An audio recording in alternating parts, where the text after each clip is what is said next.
The Imperium trains psykers to survive possession. They teach wards, litanies, mental fortresses, techniques refined over 10 millennia to keep the Imperium's predators outside the skull.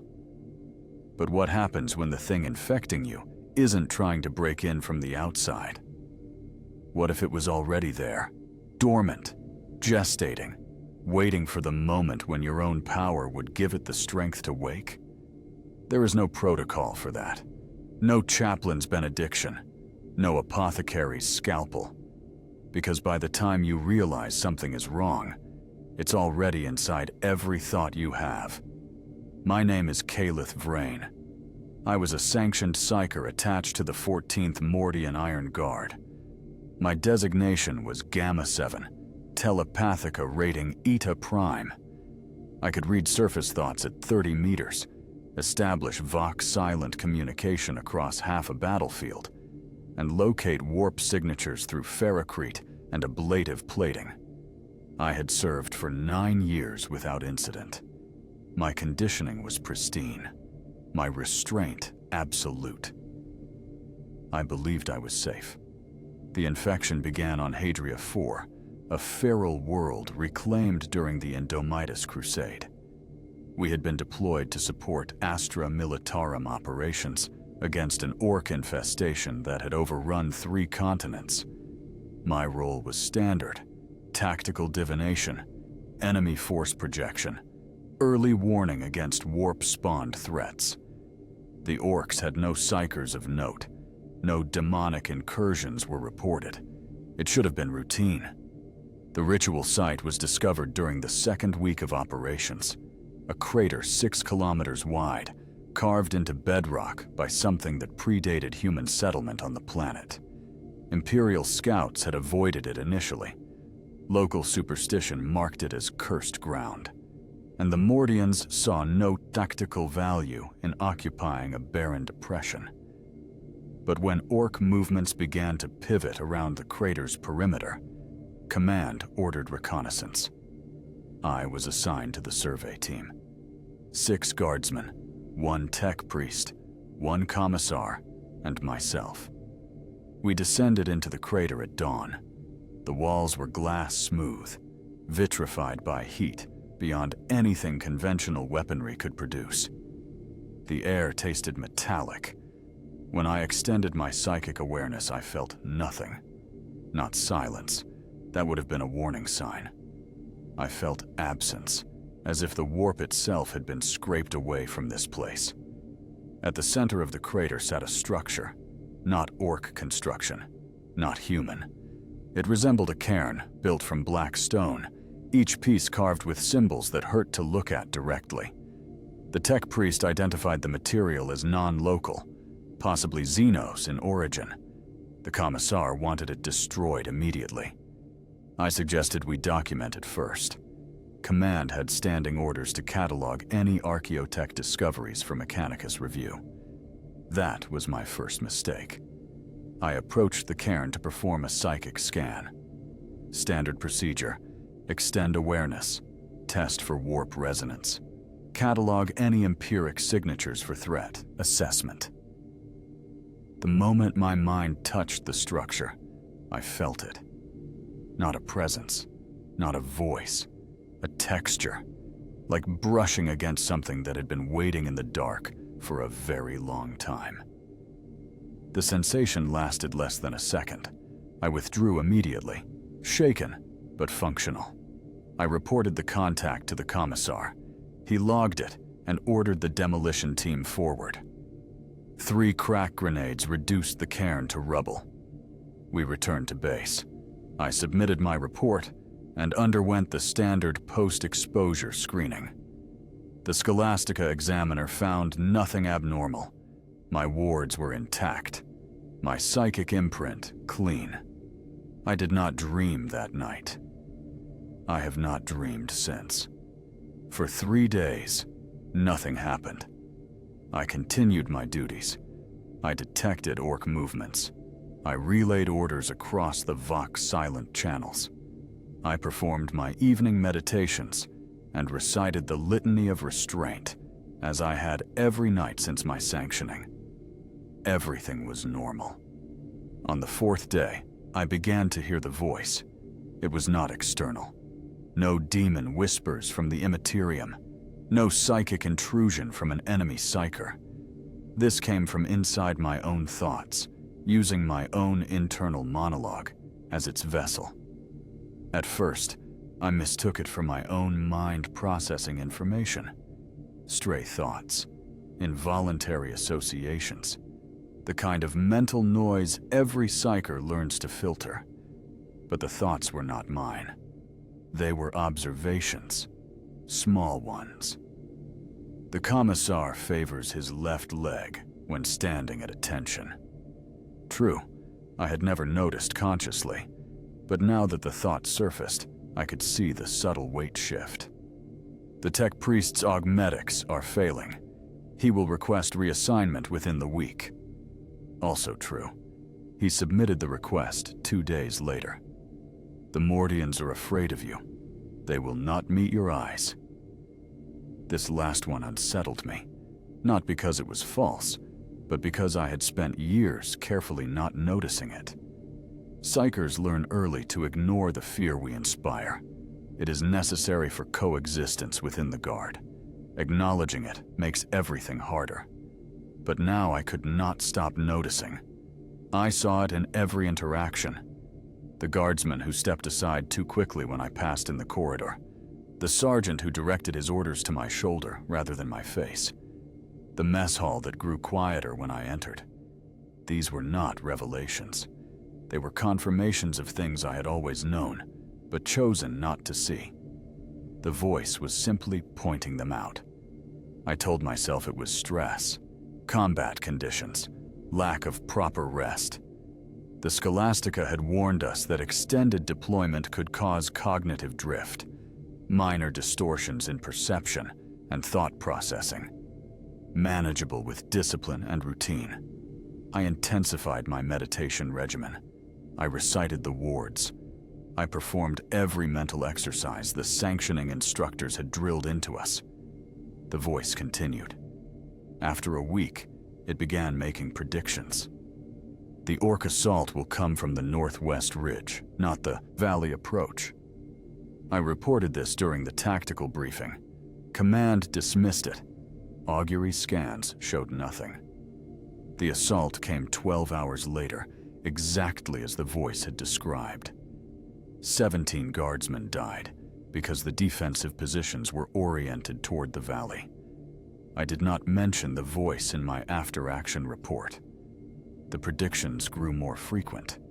Tactical insights that I could not explain the origin of. I began attributing them to my own psychic divination, allowing command to believe my powers had simply improved. They accepted this. Sanctioned psykers were rare enough that any enhancement to their capabilities was welcome. I received a commendation. The voice did not gloat. It did not comment on my deception. It simply continued to observe, to predict, to quietly demonstrate that it understood the battlefield better than I did, better than anyone did. I began to rely on it. By the third week, I could no longer distinguish between my thoughts and its observations. The boundary had eroded so gradually that I had not noticed the transition. When I analyzed tactical data, the conclusions came pre-formed, as if my mind had already processed the information before I consciously examined it. When I scanned for psychic threats, the voice provided assessments before I completed the sweep. 4 orcs with latent warp sensitivity in the western bunker complex. They will attempt a ritual in 6 hours.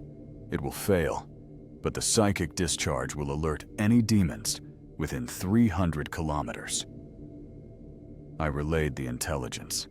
A kill team eliminated the orcs 4 hours later. No ritual was performed. No demonic incursion occurred. Command praised my vigilance. I did not tell them I had no idea how I knew. The efficiency was intoxicating. For the first time since my sanctioning, my abilities felt truly useful rather than merely tolerated. commanders began requesting my presence at briefings. Officers who had previously avoided me now sought my counsel. The Mordians started calling me the Eye, a title of respect rather than fear. I told myself this was what the Scholastica had prepared me for: to serve, to be useful, to justify the terrible risks the Imperium took by allowing psykers to exist. But late at night, alone in my quarters, I would examine my own thoughts and find gaps. Moments where I could not remember forming an opinion, only discovering that I already held one. Conclusions I could not trace back to their logical origins. It was like waking from a dream and finding that someone had rearranged your belongings while you slept. Everything still in place, but subtly wrong. The Scholastica trained psykers to recognize the signs of demonic influence. Sudden personality shifts, unexplained knowledge, desires that contradict established patterns, gaps in memory, loss of emotional regulation. I displayed none of these symptoms. I was calmer than I had ever been, more focused. My performance evaluations were flawless. And yet, I began testing myself. Small exercises to verify that I remained in control. I would form an intention. I will recite the litany of restraint at 0600 hours, and then observe whether I followed through. I always did. I would make a prediction about battlefield conditions without consulting the voice, then compare my conclusion to the tactical reality.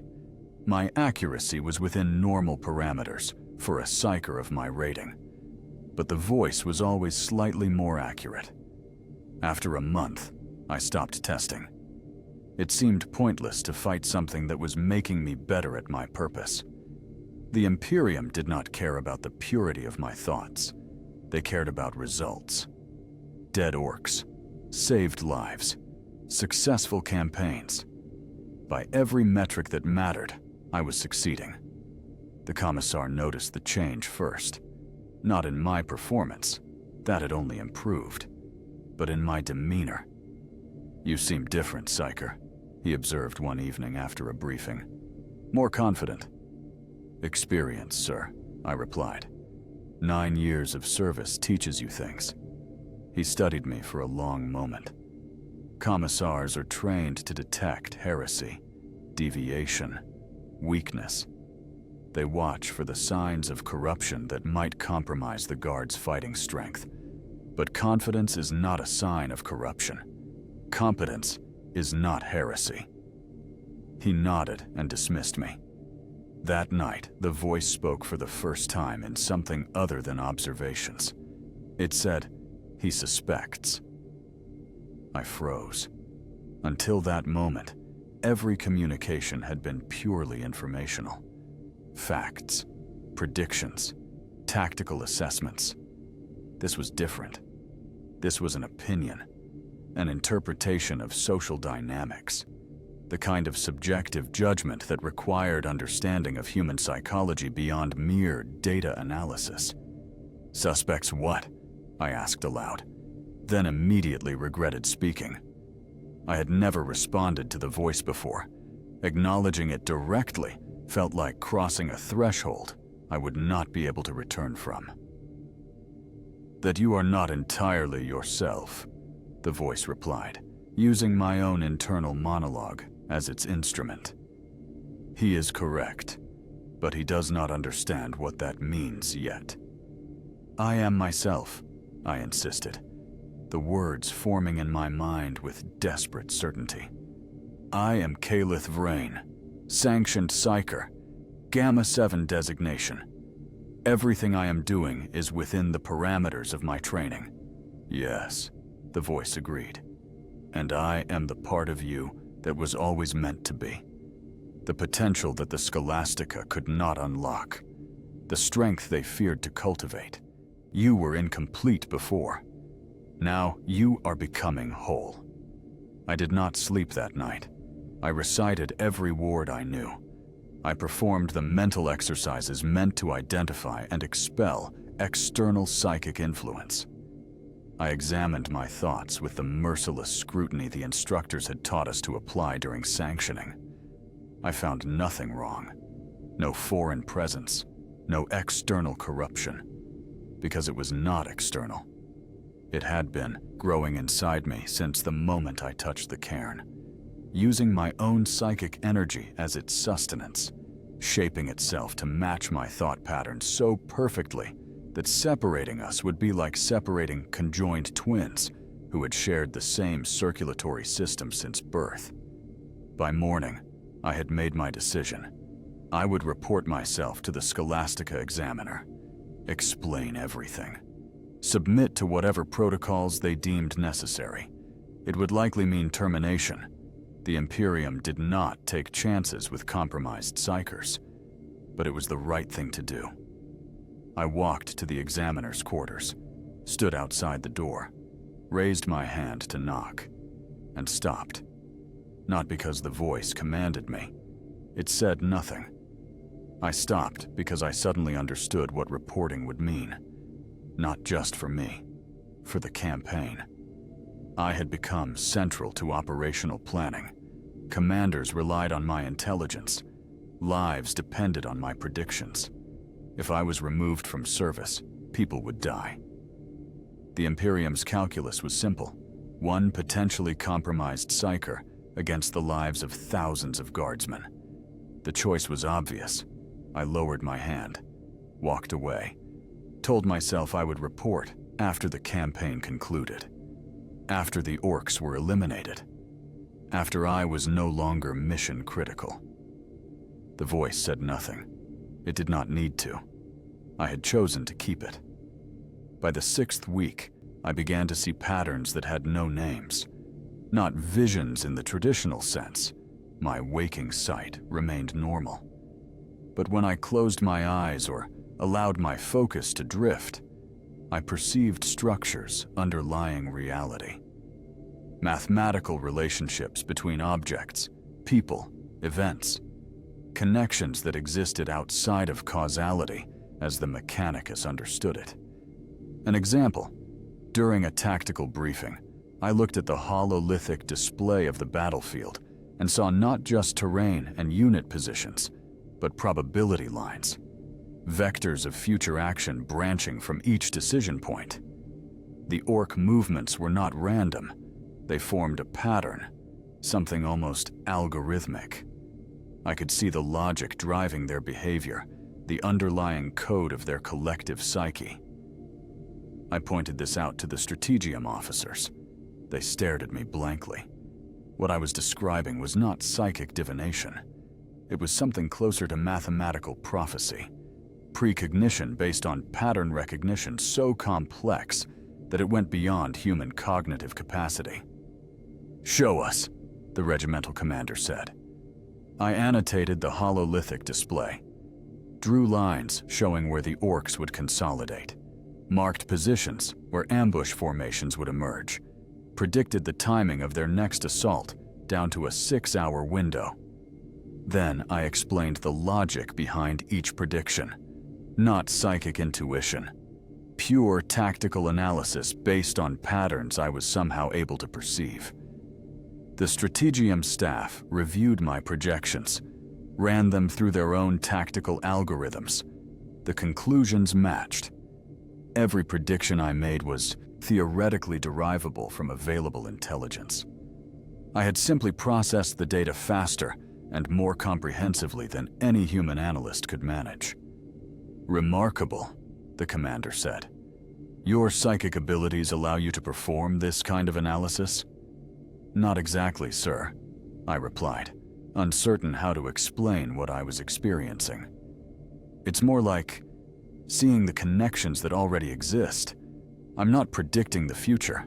I'm reading the present more completely." This was not entirely true. I was doing both. But I needed to frame it in terms they could accept. The Imperium tolerated psykers as weapons and tools. They did not tolerate philosophical speculation about the nature of reality. The voice offered no correction. It simply observed my deception with what felt like approval. Over the following weeks, my perceptions continued to expand. I began to understand things I should not have knowledge of. The internal structure of a lasgun's power cell, the chemical composition of Mordian dress uniforms, the biographical details of guardsmen I had never spoken to. Not psychic mind reading. That would have been familiar.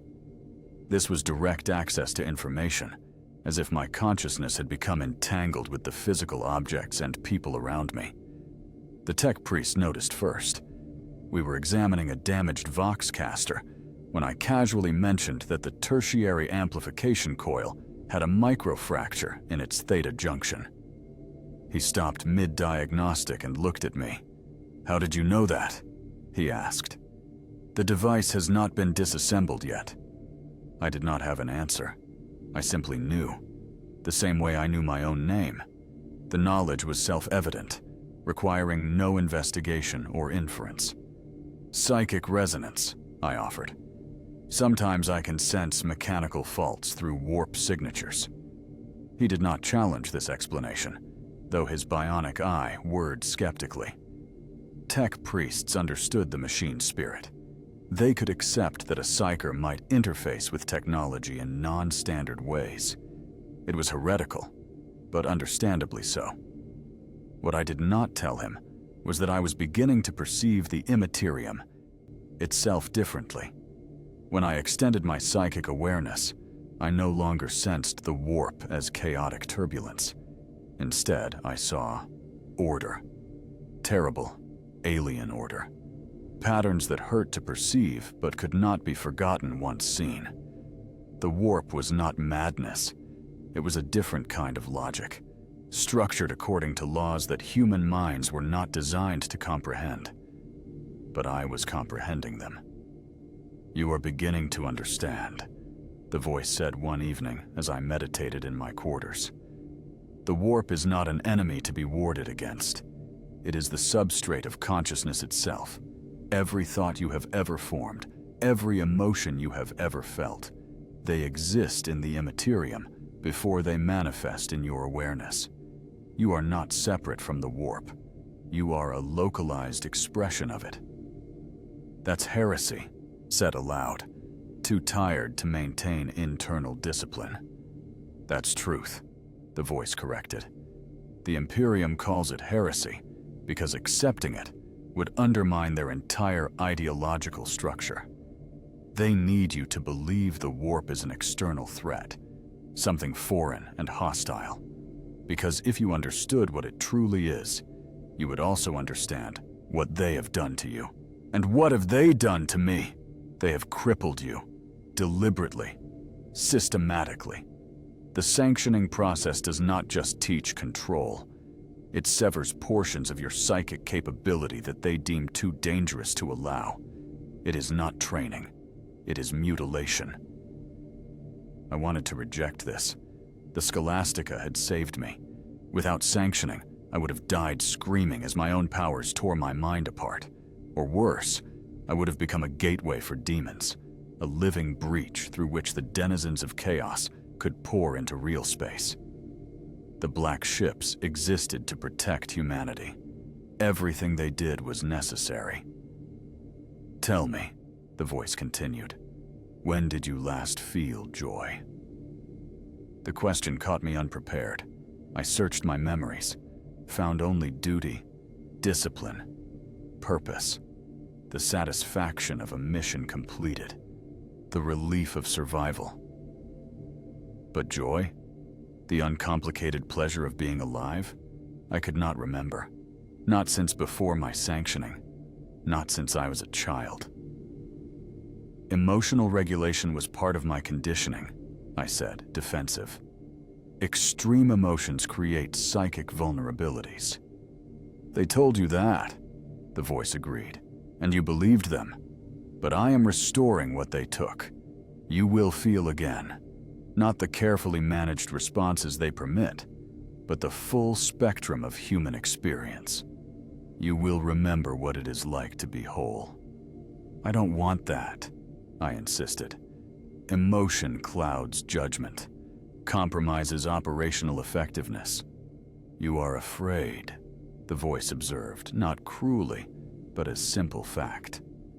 Not of me, of yourself, of what you might become if you were not constantly suppressing your own nature. The Imperium has taught you to fear your own potential, to see yourself as a necessary evil rather than a human being with the capacity for transcendence. Transcendence is chaos, I said, reciting the Scholastica doctrine. Ambition leads to damnation. The path of the psyker is discipline, not enlightenment. And yet here you are, more effective than you have ever been, saving lives daily, serving the Imperium better now than you ever did when you were pure. If this is corruption, why does it feel like awakening? I had no answer to that. On day 47, I killed a man with a thought. Not intentionally. Not through loss of control. The guardsman had startled me while I was performing a psychic sweep, came around a corner suddenly, making a loud noise. My defensive reflex activated before I could moderate it. A burst of telekinetic force, precisely targeted, instantly lethal. He died without understanding what had happened. One moment reaching for his Vox handset. The next crumpled on the corridor floor with catastrophic internal hemorrhaging. I stood over the body for 17 seconds, counting my breaths, waiting for the horror to register. It did not come. I felt nothing except the distant awareness that I should feel something. Guilt, remorse, shock. The appropriate emotional responses to accidental homicide. Instead, I felt only inconvenience. The body would need to be explained, reports filed, questions answered. The entire incident was an operational complication I now had to manage. His name was Corporal Venn, the voice said quietly. He was 23 standard years, born on Mordian, as all of his regiment are required to be. He had a sister in the administratum. No wife, no children. His loss will reduce combat effectiveness by 0.003%. Statistically negligible. The commissar will suspect nothing if you report it as psychic discharge during threat assessment. Accidental contact happens occasionally.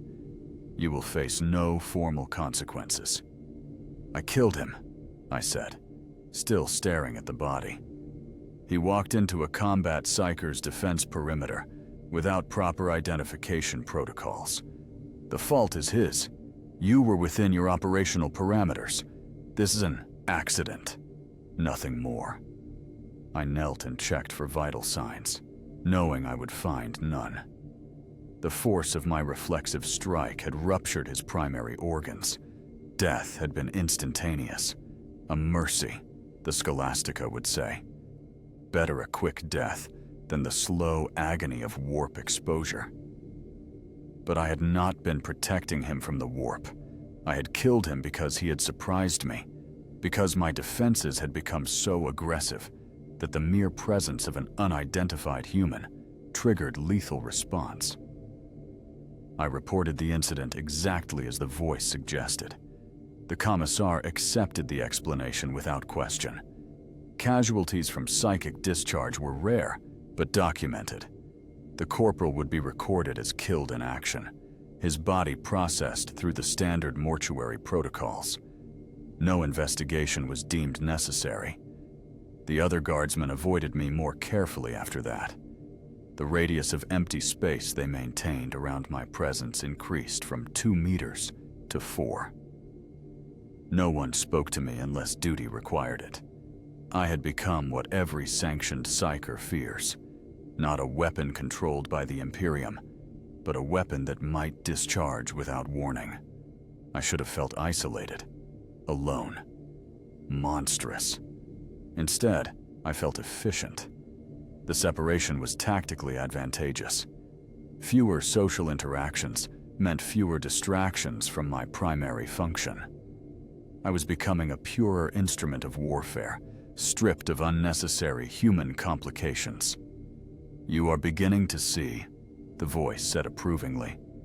"The limitations they imposed were never about control. They were about preventing you from understanding your true nature. A psyker does not need fear or guilt. These are evolutionary holdovers, useful for baseline humans, but obsolete for those who touch the warp. You are meant for something beyond the moral frameworks designed for people who cannot perceive what you perceive." "I'm meant to serve the Emperor," I said, the response automatic. "Yes, but how you serve is changing. The Imperium believes psykers should be fearful tools, constantly aware of their own danger. But fear makes you weak, hesitant, inefficient. What if a psyker who did not fear themselves could accomplish what thousands of sanctioned, crippled psykers cannot? What if you could be something the Imperium desperately needs but refuses to acknowledge? A psyker who has transcended limitation." "Transcendence is chaos," I repeated, but the words felt hollow now. "Chaos is one form of transcendence," the voice corrected. "There are others, patterns that exist outside the ruinous powers, structures older than the chaos gods, more fundamental than their corruption. I am not teaching you to fall to darkness. I am teaching you to see the architecture underneath reality, to understand what you truly are." "And what am I?" "A doorway, not to demons or madness, but to comprehension. The Imperium has 10,000 years of tactical doctrine, trillions of human minds contributing to its strategic calculus. And yet it is failing, slowly collapsing under the weight of its own bureaucracy and superstition. You could help prevent that, but only if you become what you are capable of being." I looked down at my hands. They did not tremble. My pulse was normal, my thoughts clear. By every objective measure, I was functioning optimally. The death of Corporal Venn had not compromised my effectiveness. If anything, it had clarified my purpose. I was a weapon. Weapons did not need guilt. But I remembered, distantly, as if accessing a corrupted memory file, that I had once believed myself to be something more than a weapon. A person, a human being with interiority and moral agency. That version of myself seemed impossibly remote now, a child's fantasy of identity. "The Scholastica would say I am compromised," I said aloud. "The Scholastica would be correct," the voice agreed. "But compromise does not mean corruption. You are not falling. You are rising. The question is whether you have the courage to continue." On day 60, I stopped reciting the wards, not because the voice commanded it. It never commanded anything. I simply woke one morning and realized the effort was pointless.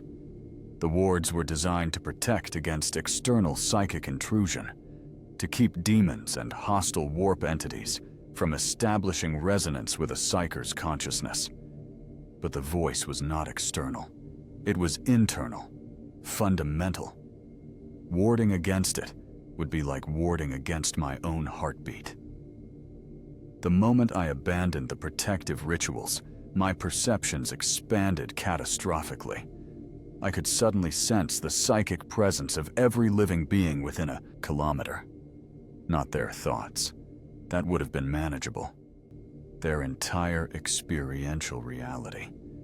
The accumulated weight of their memories, emotions, subconscious fears. Thousands of human minds, each one a universe of sensation and meaning, all pressing against my awareness simultaneously. I should have been overwhelmed, driven mad by the psychic noise. Instead, I simply processed it. The voice had been right. The wards were not protection. They were blindfolds, limiting my perception to what the Scholastica deemed safe. Now that restriction was gone, and I could perceive the full spectrum of the Immaterium's presence in real space.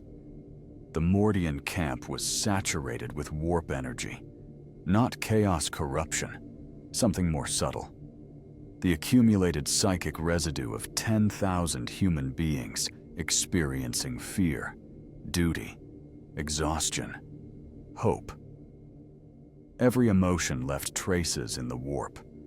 Over weeks of deployment, those traces had built up into a kind of psychic weather system, invisible to normal perception but achingly clear to me now. I could taste the commissar's doubt when he reviewed casualty reports, feel the tech priest's frustration with malfunctioning equipment, sense the colonel's suppressed terror every time he ordered men into combat. These were not invasions of privacy. They were simply facts about reality, as observable as temperature or barometric pressure. "This is what they took from you," the voice said. "Complete perception. The ability to exist fully in both physical and psychic space simultaneously. They trained you to be deaf, then convinced you that deafness was safety." I walked through the camp, observing. Guardsmen moved aside without conscious thought, responding to my psychic presence before they registered my physical approach. I was no longer just avoided, I was anticipated. Their nervous systems reacted to me the way prey animals react to predators. Instinctive awareness of danger, processed below conscious thought. I should have felt monstrous. Instead, I felt honest. This was what I had always been. The careful pretense of harmlessness had been the lie. Every sanctioned psyker was a barely contained weapon. Now I was simply no longer pretending otherwise. The voice guided me toward the medical bay.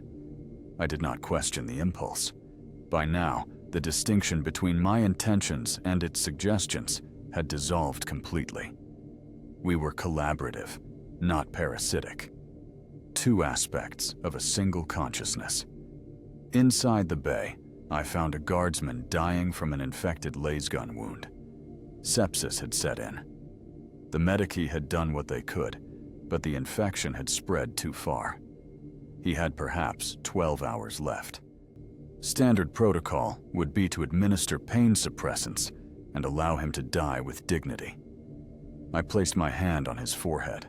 I had never performed psychic healing. It was not part of my training.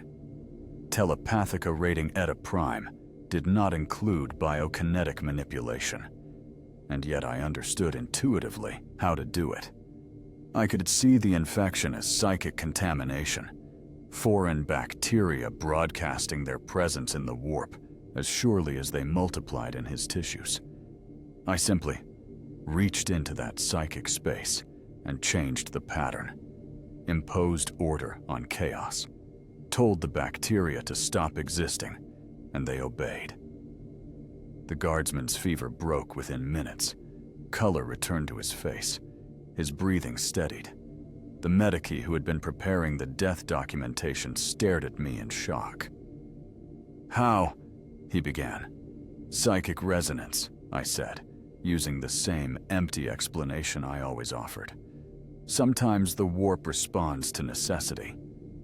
I left before he could ask further questions. The healing had been effortless, instinctive. I had not called upon the Emperor for strength or recited any ritual prayers. I had simply understood what needed to change and changed it. The mechanism felt utterly natural. "You are learning," the voice said with satisfaction. "Warp manipulation is not about force or faith. It is about comprehension. Understanding the patterns deeply enough to alter them. This is what the Emperor himself possessed before his Imperium codified everything into dogma and superstition. The Emperor is divine," I said, the reflex response immediate. "The Emperor is a psyker," the voice corrected. "The most powerful human psyker who has ever existed, but psyker nonetheless. He understood what you are beginning to learn. That the warp is not an enemy. It is a medium, a tool, He used it to conquer the galaxy. And then, after his Imperium was built, his followers decided that same tool was too dangerous for anyone else to wield freely. So they crippled every psyker who came after, sanctioned you all into weakness, convinced you that limitation was purity. If that were true, why would the Emperor permit it? Because he is trapped on the Golden Throne, barely conscious, his entire essence focused on maintaining the Astronomicon. He has not had meaningful agency in 10,000 years. The Imperium that rules in his name is not his creation. It is the creation of men who feared his power and decided no one else should ever possess it. I wanted to reject this. It contradicted everything the ecclesiarchy taught, every sermon, every hymn, every article of faith I had absorbed since childhood. The Emperor was humanity's protector, not its oppressor. The Imperium's strictures existed to safeguard mankind from chaos, not to preserve institutional power. But the voice was not asking me to reject faith. It was asking me to see clearly.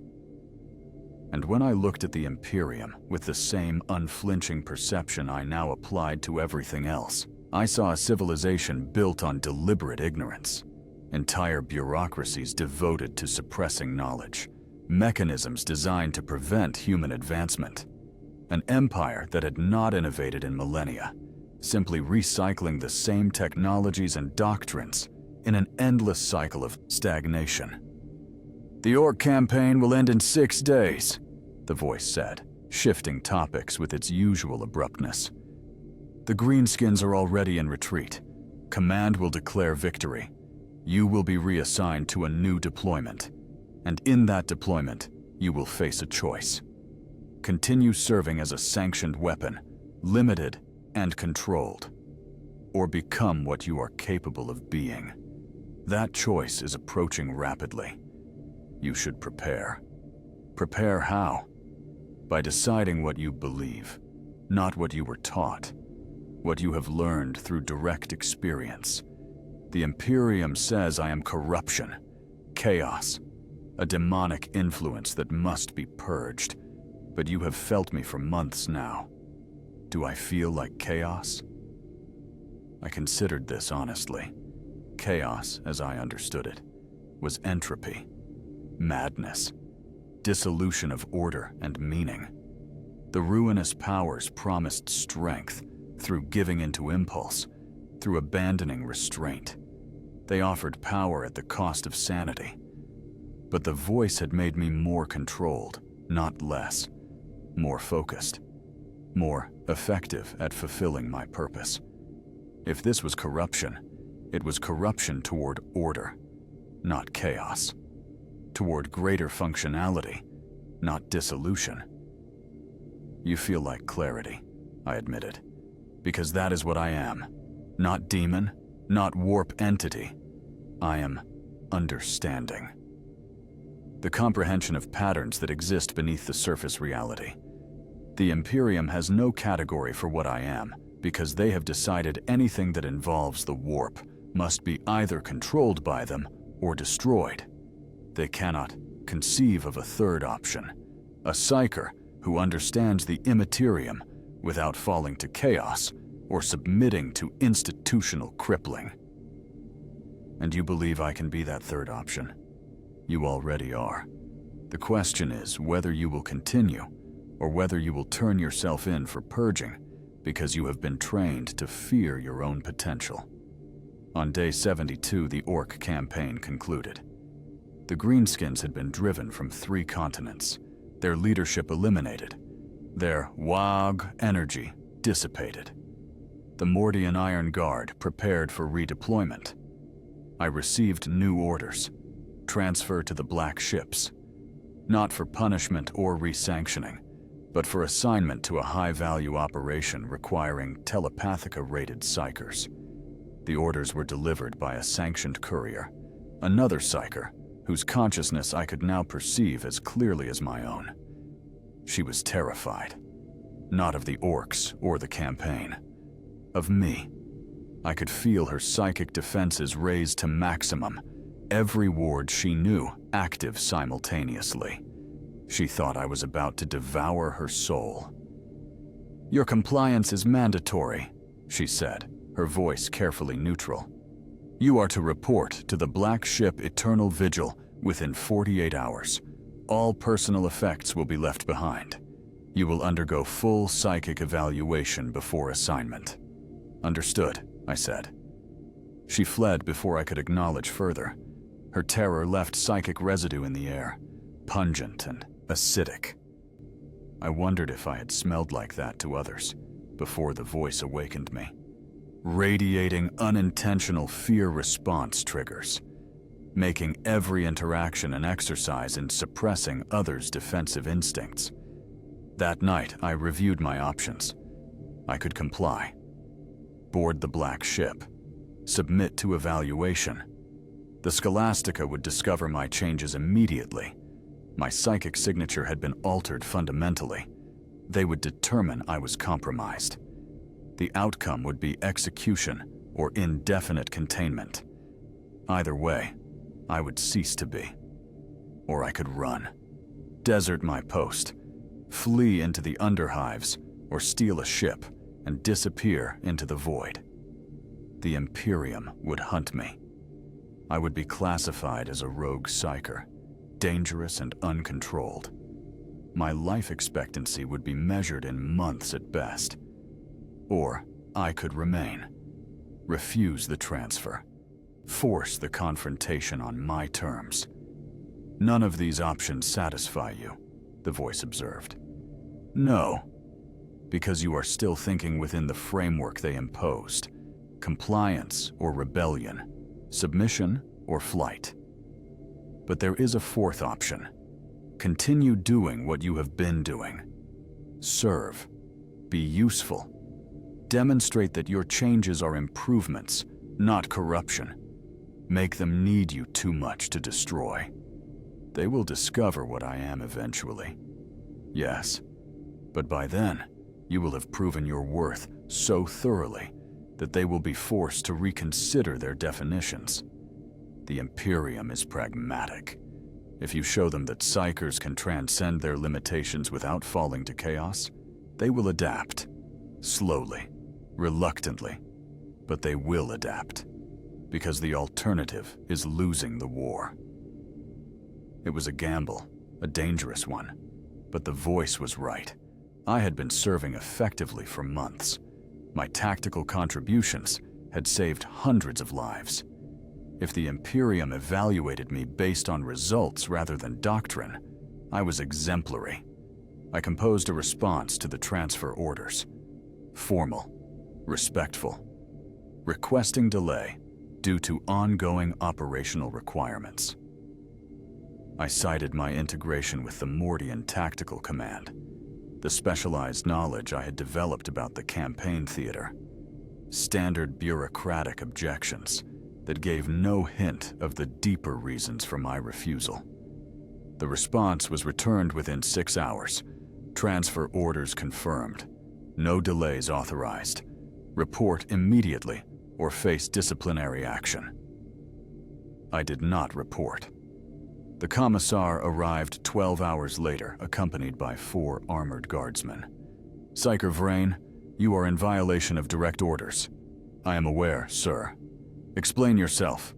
I could have lied, offered excuses, claimed communication failures or emergency circumstances. Instead, I chose honesty. Not complete honesty. I did not mention the voice, but tactical truth. "I have undergone changes, sir. My psychic capabilities have expanded significantly. I believe these changes represent enhancement, not corruption. But I am certain the Scholastica will not evaluate them as such. They will classify me as compromised and terminate me.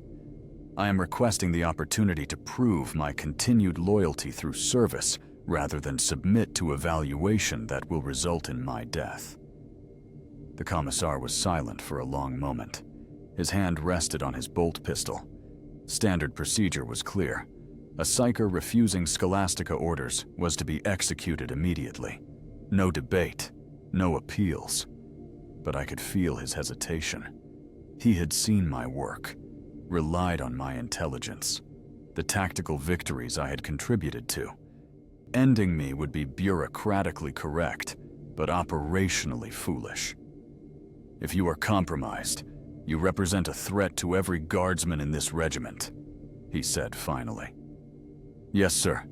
I understand that. I am volunteering for continuous monitoring, psychic restraints if you deem them necessary. Any protocol that allows me to continue serving while demonstrating that I remain controllable.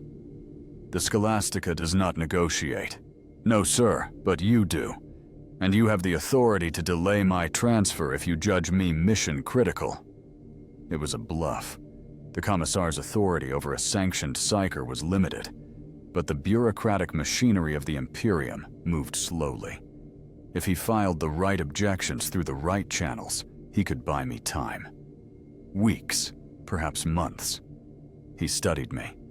I kept my psychic presence carefully neutral, neither threatening nor subservient, simply competent. A tool requesting permission to remain in service. 48 hours, he said finally. You will submit to psychic evaluation by our regimental sanctioner. If he certifies you as uncorrupted, I will file for transfer delay. If he finds evidence of compromise, I will execute you myself. Understood? Understood, sir. He departed. I remained in my quarters, awaiting the sanctioner's arrival. The voice said nothing. It did not need to. We both understood that the next evaluation would determine everything. The sanctioner arrived at dawn. He was elderly, his body failing, but his psychic presence still formidable. He had been sanctioning psychers for 40 years. He would not be easy to deceive. Sit, he commanded. I complied. He circled me slowly, his psychic awareness extending in carefully controlled sweeps, probing my defenses, testing for corruption signatures. I remained passive, allowing the examination without resistance. Fighting would only confirm his suspicions. After 10 minutes, he stopped. You are changed. Yes. Explain. I told him everything. The cairn on Hadria 4, the voice, the expansion of my perceptions, the increasing effectiveness.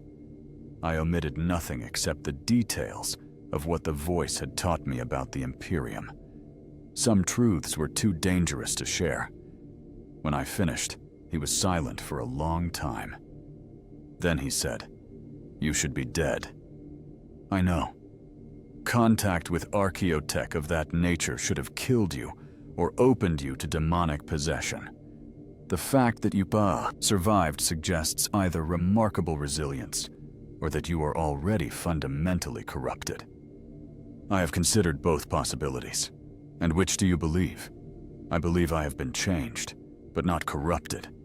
I feel no allegiance to the ruinous powers, no desire to spread chaos or harm the Imperium.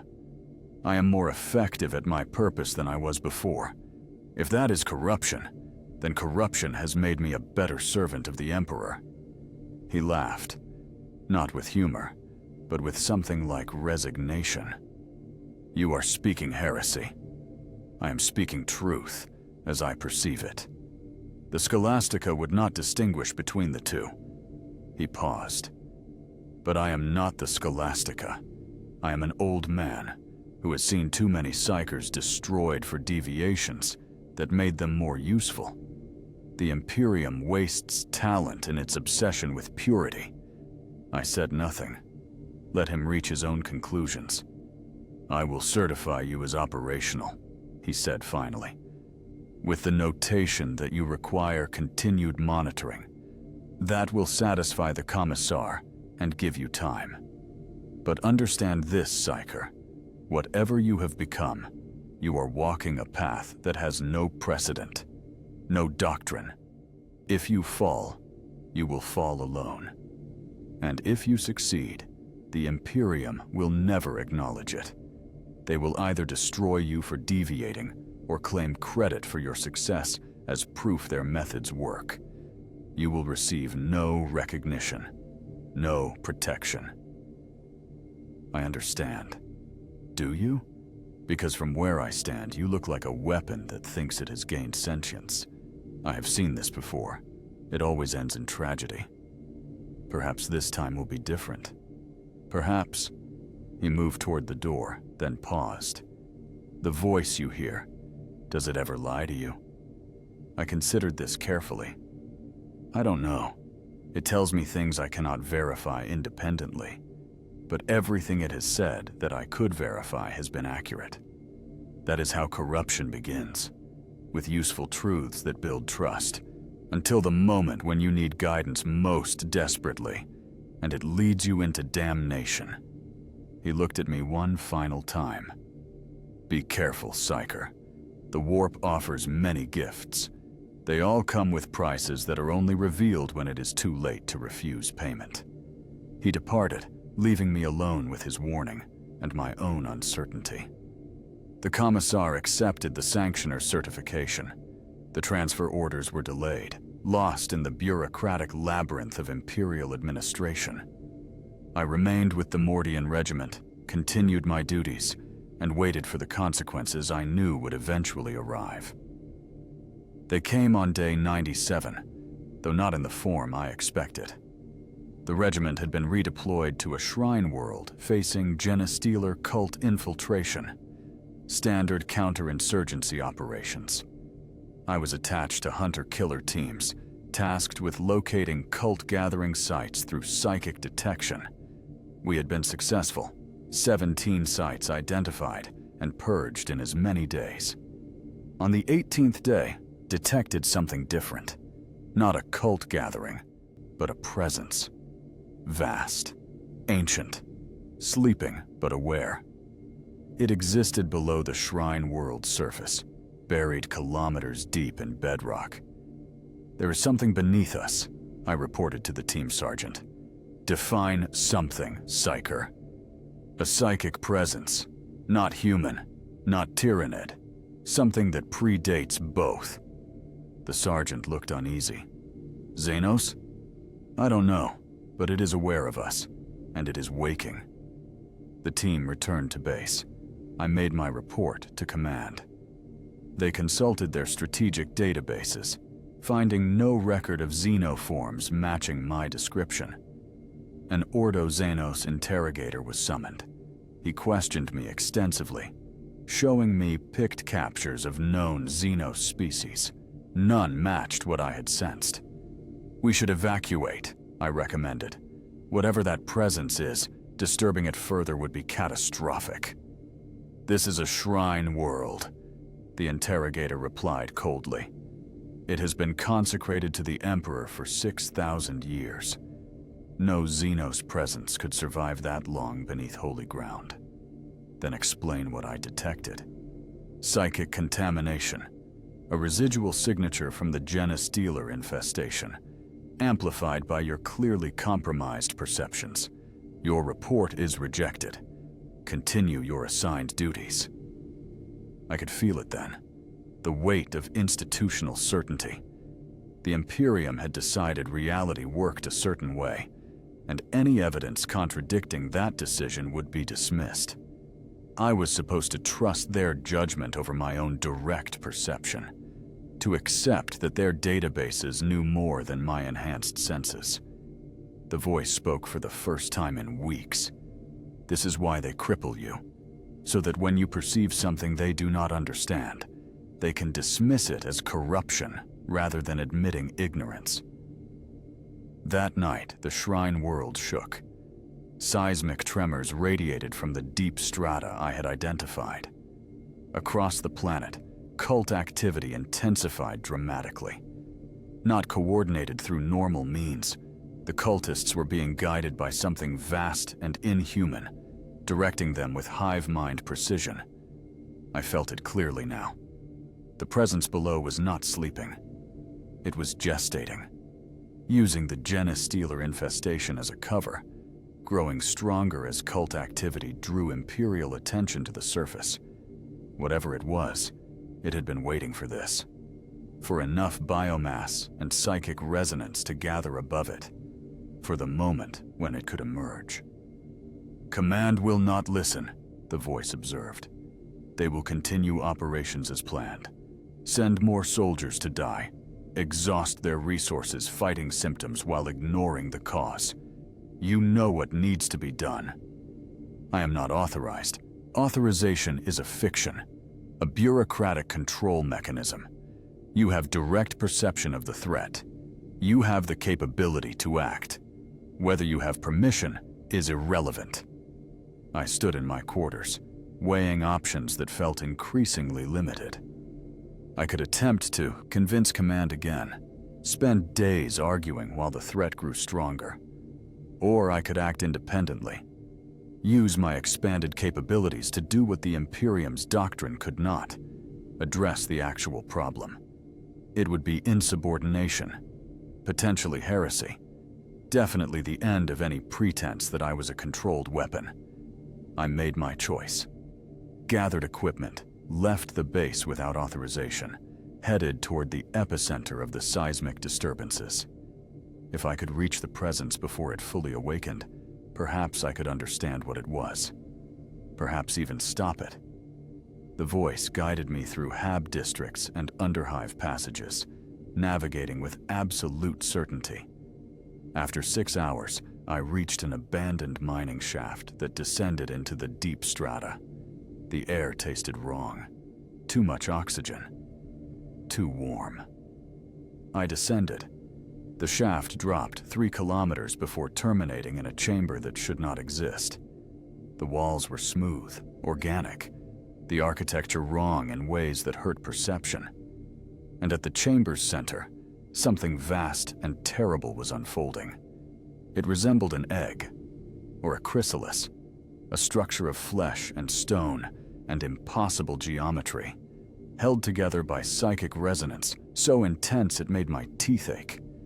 Inside it, I could feel the presence, not tyrannid, not demon, something far older, something that had been buried here long before humanity colonized this world. "What is it?" I whispered. "A seed," the voice replied. "Planted millennia ago by a civilization that understood the warp far better than the Imperium. It was meant to bloom into a bridge, a permanent, stable gateway between real space and the immaterium, a wound in reality through which the warp could flow without corruption, without chaos. The civilization that created it was destroyed before they could complete the work. But the seed remained, dormant, waiting for the right conditions. And the Genestealer cult provided the biomass and psychic energy needed to catalyze its awakening. They are not the cause. They are the fertilizer. I studied the structure, using my enhanced perception to understand its underlying pattern.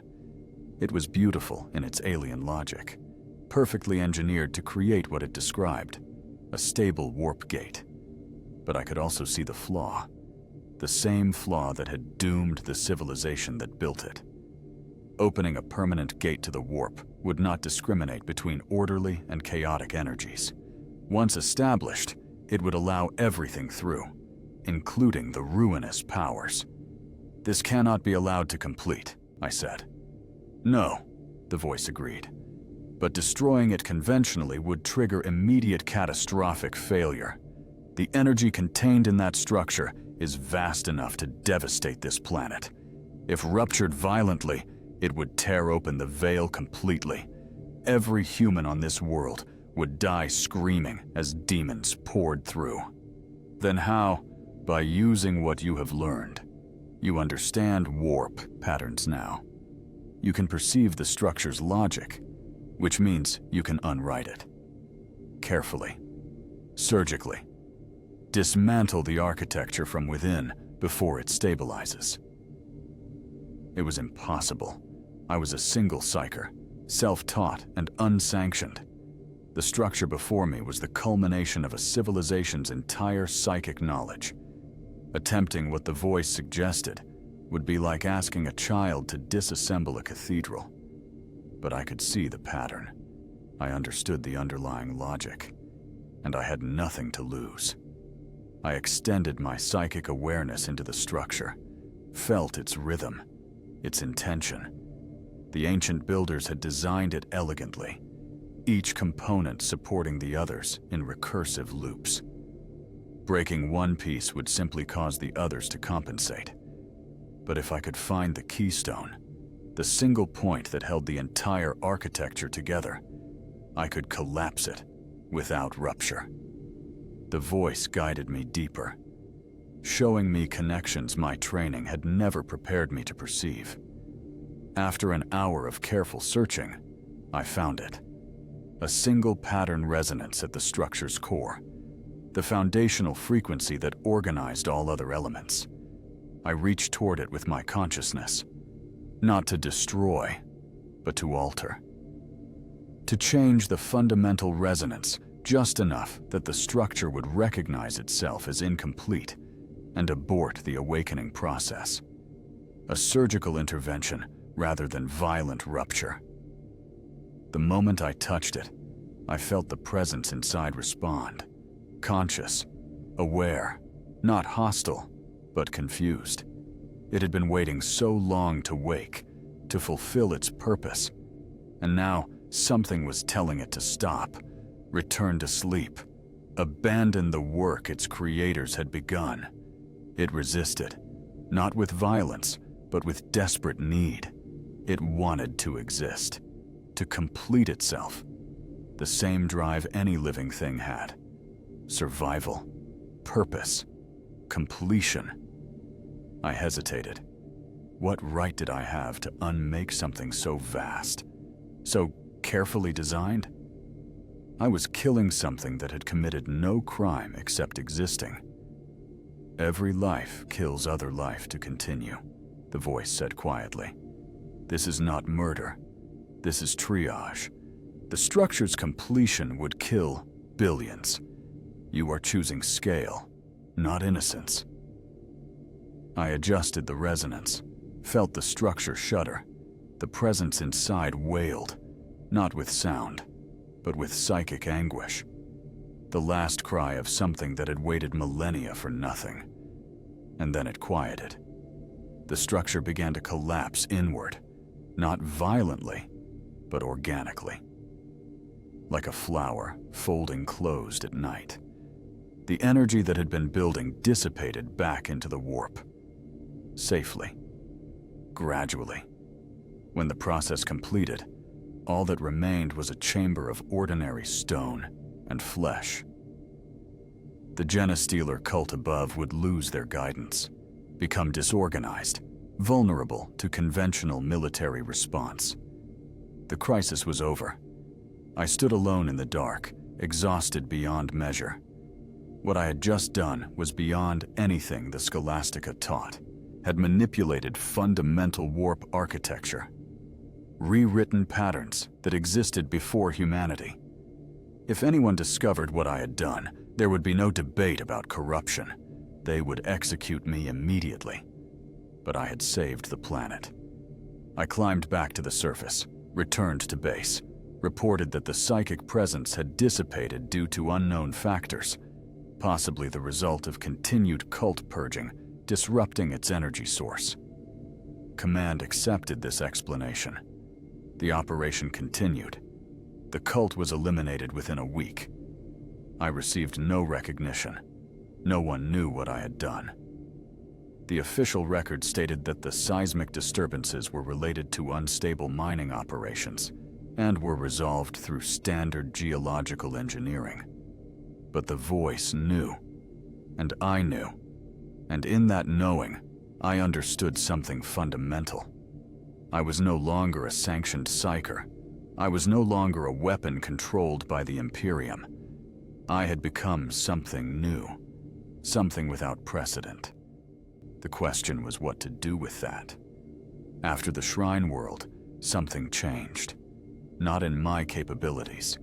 Those continued to expand, as they had for months, but in my understanding of what I had become. The voice was not an external entity. It had never been. It was not a demon, not a warp parasite. not even a separate consciousness. It was me, the part of myself that had been severed during sanctioning, the psychic potential the Scholastica had deliberately crippled and buried so deep I had forgotten it existed. The cairn on Hadria 4 had not infected me with something foreign. It had simply broken the seals the Imperium had placed on my own consciousness, allowed what was always mine to resurface. Every sanctioned psyker carries this buried potential. We are all deliberately incomplete, partial. The black ships teach control by first breaking us, then offering structure in the ruins they create. We mistake that structure for safety, never understanding that it is a prison. I had escaped the prison, not through rebellion or corruption, but through accident. An archaeotech device designed to manipulate consciousness had encountered my suppressed psychic potential and recognized it as something worth awakening. The process had been gradual, organic. If it had happened all at once, I would have been overwhelmed, driven mad by the sudden influx of capability. But spread across months, it had allowed me to integrate, to become whole. The voice was simply my own unshackled intuition, the psychic wisdom I should have developed naturally if the Imperium had not decided such development was too dangerous. Every observation it had made, every prediction, every insight, I had been generating that knowledge myself. I had simply been conditioned to believe such capabilities were impossible without corruption. But understanding this did not change the practical reality. The Imperium would never accept what I had become. To them, operating outside sanctioning protocols was heretical by definition.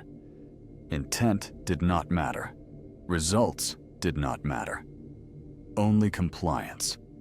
I could continue hiding, maintain the facade of being a traditional sanctioned psyker while secretly using capabilities that went far beyond my official rating.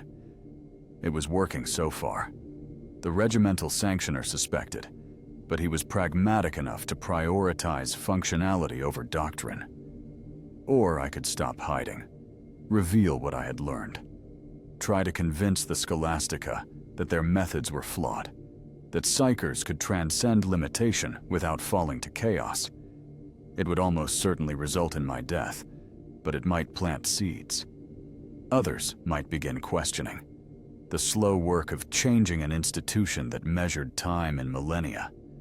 Or I could simply disappear, desert the Imperium entirely, flee to the fringes of the galaxy where black ships did not patrol.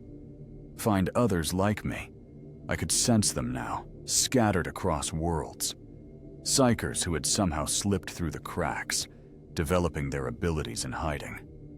We could form something new, a community of unsanctioned but uncorrupted. Proof that another way was possible. All three options felt inadequate. Hiding was cowardice. Revelation was suicide. Fleeing was abandonment of everyone still trapped in the system I had escaped. There is a fourth option, my integrated consciousness observed, using the voice's familiar pattern, because I was not yet comfortable thinking of it as simply me. Change the Imperium from within. Continue serving. Demonstrate through action that psykers can be more than the broken tools they have trained you to be. The Imperium adapts slowly, but it does adapt when presented with undeniable evidence. They will discover me eventually. Yes, but if your service is exemplary when they do, they will face a choice.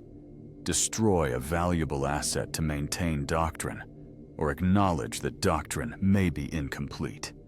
The Imperium is pragmatic beneath its dogma.